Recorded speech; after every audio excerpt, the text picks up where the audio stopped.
Impact Family, impacting the world through healthy family. Shalom saudara-saudara, selamat berjumpa dalam renungan malam keluarga malam hari ini ya. Saya harap saudara semua dalam keadaan baik, dalam keadaan sehat, secara jasmani dan rohani. Ya saudara mau merenungkan firman Tuhan. Saudara, Rasul Paulus nasihatnya untuk hidup dalam kasih. Yang pertama-tama waktu mulai ayat 9 dia bilang, hendaklah kamu jangan pura-pura, kasihmu jangan pura-pura. Jauhilah yang jahat dan lakukanlah yang baik. Lalu di ayat 21 dia mengatakan, janganlah kamu kalah terhadap kejahatan, tetapi kalahkanlah kejahatan dengan kebaikan. Aduh saudara-saudara, kejahatan harus dikalahkan dengan kebaikan. Lalu apakah ada hasilnya kalau kejahatan itu dikalahkan dengan kebaikan? Saudara, kadang-kadang kalau kita membaca firman Tuhan untuk melakukan kehendak Tuhan, untuk melakukan kebaikan itu tidak mudah. Ya, tidak mudah. Kalau terus-menerus kadang-kadang udahlah capek gitu ya. Nah, saudara, cerita yang paling menyentuh hati saya juga itu cerita misionaris Jim Elliot itu ya, waktu dia ke Ekuador dengan teman-temannya. Kan orang-orang Ekuador itu masih belum tahu ya, lihat orang asing itu mereka menyerang, dan Jim Elliot dan teman-temannya yang datang mau mengabarkan Injil itu dibunuh oleh mereka. Nah saudara, kalau keluarga kita ada yang dibunuh, kira-kira saudara bagaimana perasaannya? Banyak orang yang minta supaya mereka dihukum setimpal dengan perbuatannya. Nah itu yang saya sering dengar di televisi juga ya.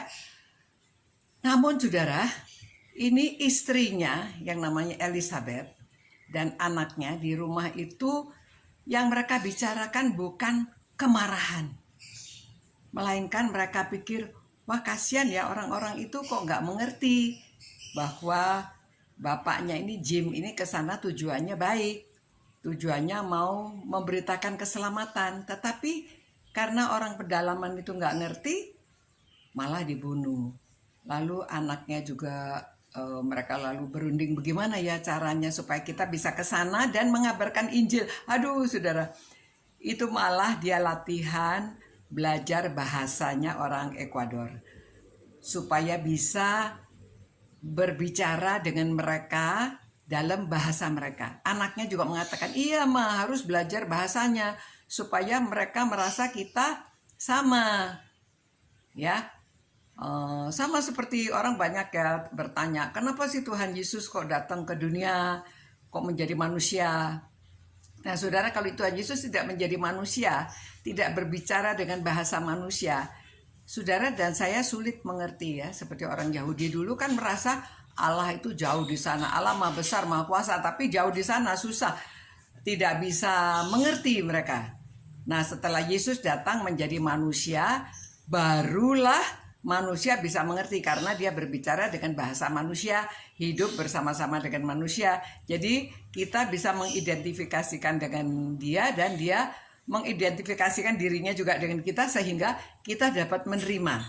Ya, jadi ini ceritanya Ibu Elizabeth ini, anaknya akhirnya saudara pergi ke Ekuador dan di sana mereka diterima mengabarkan Injil. Bahkan mereka juga heran, kok dia tidak marah tetapi kok itu kejahatannya dibalas dengan kebaikan. Malah dia mengabarkan Injil, cerita, mereka berteman, akhirnya diterima saudara. Orang Ekuador banyak yang terima Tuhan. Saudara, nggak mudah, tetapi kasih itu demikian. Hatinya nggak ada rasa dendam, tidak balas dendam, malah kejahatannya dibalas dengan kebaikan. Dan akhirnya mereka dapat mengenal Tuhan. Begitu juga ya, kita mengingat Paskah ini, kematian Tuhan Yesus itu, dia datang ke dunia ini supaya kita juga bisa mengerti artinya kasih. Nah, saudara-saudara, mari saudara-saudara dan saya belajar mengasihi, memiliki kasih. Aduh, saudara, kalau kita bisa memiliki kasih, kita bisa melakukan banyak hal dan kita bisa membawa jiwa-jiwa kepada Tuhan Yesus. Ya, mari kita banyak berdoa, kita banyak melakukan perbuatan kasih. Tidak membalas kejahatan dengan kejahatan ya, tetapi kalahkanlah kejahatan dengan kebaikan. Oke? Mari kita berdoa dan minta kekuatan dari Tuhan supaya kita bisa melakukan dan supaya kita bisa hidup dalam kasih. Tuhan, terima kasih Tuhan karena firman-Mu yang memberitahu kami bahwa hidup dalam kasih harus mengalahkan kejahatan dengan kebaikan. Sama seperti Engkau yang sudah mau datang ke dunia ini dan mengidentifikasikan diri bersama dengan manusia sehingga manusia dapat mengerti kasih-Mu. Biarlah kami juga dapat menunjukkan kasih kami kepada semua orang. Demi nama Tuhan Yesus kami berdoa dan mohon semua ini. Amin. Saudara, selamat malam ya. Mari kita hidup dalam kasih dan dapat mengalahkan kejahatan dengan kebaikan. Selamat malam, selamat beristirahat. Tuhan memberkati dan memelihara saudara. Ciao. Impact Family, impacting the world through healthy family.